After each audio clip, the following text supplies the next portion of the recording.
Um, See, now we lost our feng shui, our flow. You're talking about accident. Well, Why would you all lose right, it a jam and a malfunction. All right, the Israelis use the word jam. No, Same thing, we- stoppage. You're talking about negligent discharges versus accidental discharge. Right. The way I've been taught, the way I teach it, an accidental discharge is a malfunction of the firearm. Okay. Negligent. Negligent would be on the part of the user, the shooter. All right. So an accidental, I have no input on why the gun went off. Pretty much, yes, correct. You had a 700 Remington that had problems, That's it. so you could actually load the firearm, put it on safe, set it in the tree stand. Supposedly. I luckily never had that happen, but supposedly, yes. There were Numerous stories of people been killed, right, because it went off, right? Right. And it shouldn't have if it was negligent and accidental, because the muzzle should have never been pointed at them. So you're saying the negligent, I had an input, I'm the one that did something caused violated, it. correct. Okay. Accident is just firearms malfunction. Okay. Right? So our buddy who comes in here trains, retired Green Beret. They were doing some training. They're using their M4s, and they're all standing in a circle after they've shot quite a few rounds of ammunition. And one of the guys' M4s, a round went off. And they're like, "What the heck? What?" Get the parrot out. What the? What? And he said, "I didn't do anything. Didn't touch it." And they're like, "Oh no, baloney! No, the gun doesn't just go off by itself." All right. But they said they said a little while later, at least one, if not another, two happened. And what they found out was that because they had shot so many rounds of ammunition, the chambers had gotten so hot that when they had loaded another round in, put it on safe, and then just slung it, it cooked off in the round. It cooked off in the chamber. Now, I have read historical accounts I can say I can where that has happened with black powder guns. Right.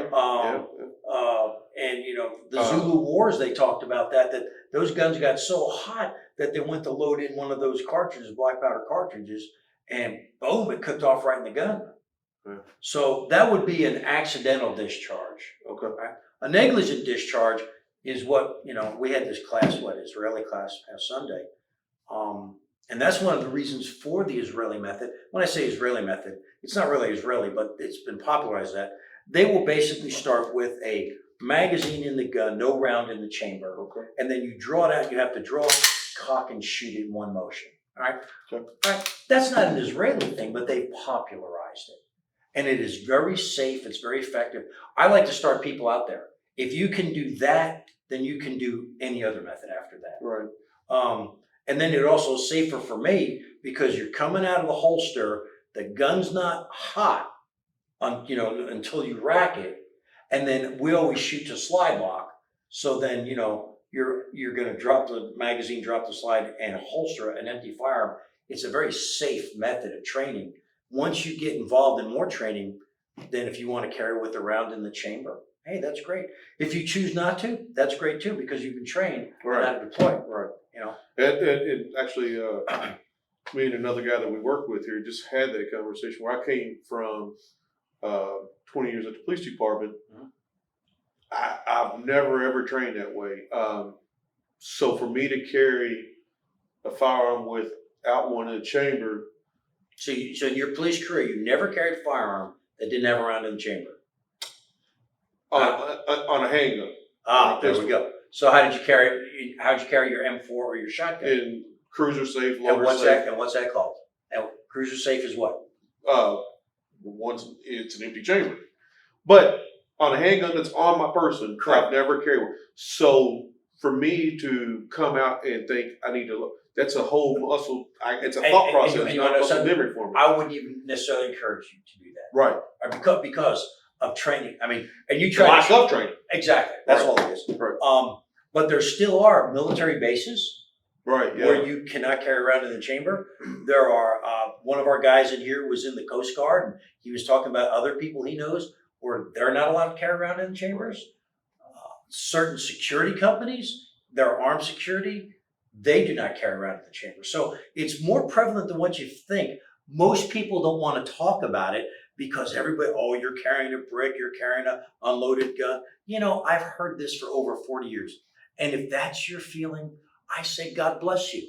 But if not, I could care less because I know what works and I know what I can do and I know what I've seen others do.